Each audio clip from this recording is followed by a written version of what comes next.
حاجیوں کی تعداد کے لحاظ سے پاکستان دنیا میں دوسرے نمبر پر اور عمرہ کرنے والوں کی تعداد کے لحاظ سے پہلے نمبر پر ہے، جبکہ دنیا بھر میں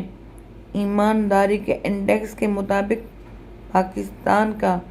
160 نمبر ہے۔ 500 یونٹ کو 1500 یونٹ لکھنے والا میٹر ریڈر، خالص گوشت کے پیسے وصول کر کے ہڈیاں بھی ساتھ تول دینے والا کسائی، خالص دودھ کا نعرہ لگا کر پانی پاؤڈر کی ملاوٹ کرنے والا دودھ فروش،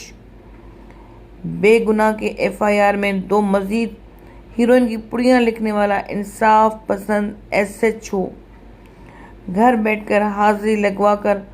حکومت سے تنخواہ لینے والا مستقبل کی نسل کا معمار استاد، کم ناپ تول کر کے دوسروں کا حق کم کر کے پورا پیسہ لینے والا دکاندار، معمولی سی رقم کے لیے سچ کو جھوٹ اور جھوٹ کو سچ ثابت کرنے والا وکیل، 10 روپے کے سودے میں 1 روپیہ غائب کر دینے والا بچہ، آفیسر کے لیے رشوت لے جانے والا معمولی سا چپڑاسی، کھیل کے بین الاقوامی مقابلوں میں میچ فکسنگ کر کے ملک کا نام بدنام کرنے والا کھلاڑی، ساری رات فلمیں دیکھ کر فجر کو اللہ اکبر سنتے ہی سونے والا نوجوان، کروڑوں کے بجٹ میں غبن کر کے 10 لاکھ کی سڑک بنانے والا MPA اور MNA، لاکھوں غبن کر کے 10,000 کے ہینڈ پمپ لگانے والا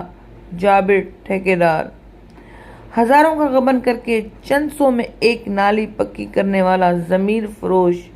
ممبر صاحب، غلہ اگانے کے لیے بھاری بھرکم سود پہ قرض دینے والا ظالم چودھری، دواؤں اور لیبارٹری ٹیسٹ پر کمیشن کے طور پر عمرہ کرنے والے ڈاکٹر، اپنے قلم کو بیچ کر پیسہ کمانے والا صحافی، جب ہر کوئی کشتی میں اپنے حصے کا سوراخ کر رہا ہو تو پھر یہ نہیں کہنا چاہیے کہ فلاں کا سوراخ میرے سے بڑا تھا اس لیے کشتی ڈوب گئی، سبھی قصوروار ہیں۔